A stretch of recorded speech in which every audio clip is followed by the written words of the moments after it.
What happened to the most obnoxious attention seeker you've ever met? I had been dating this girl for about a year, and the day after we broke up because I could no longer take her manipulation, she moved into the apartment directly below me. She didn't even tell her 3 daughters this was happening. They came home from school to a completely different home. I was mad at her, but I still loved her and felt so bad for her girls I stuck around. The first month was actually pretty decent. I'd have dinner over there every night, help get the place together and take care of the girls. Well, one day she decided to completely shut me out. She had already made me fall for her again by this point, and so like an idiot I kept trying to win her love. I gave her time, flowers, energy, but was always met with coldness. So, then it came out that she had been cheating on me the entire time we'd been together. I confronted her and threatened to cut her out of my life, and she broke down and promised to try again. I, being the idiot I was, fell for it again.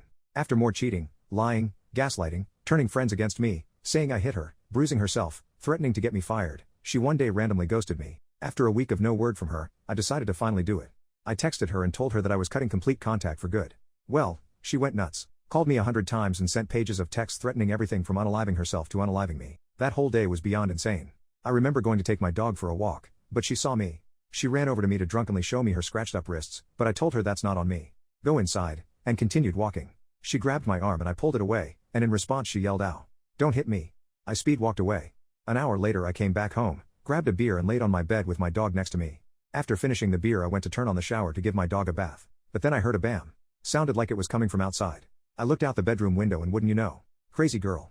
I looked out just in time to see her throw a literal log straight through my bathroom window. I immediately ran downstairs, and just lost it on her. I told her all the angry things I've wanted to tell her.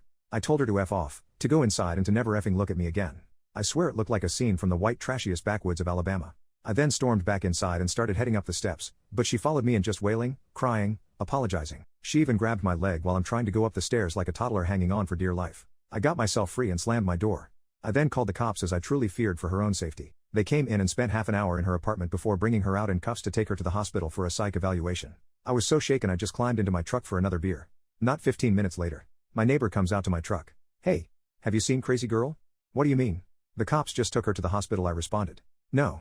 She was just here completely unclothed. I heard her banging upstairs so I came up to see what was going on. I thought you were throwing things around. She was up there banging on your door and is unclothed." I was in disbelief. Turns out, crazy girl broke out of the hospital, and ran half a mile completely unclothed and barefoot from the hospital to my apartment. I called the cops again, and they came but didn't find her.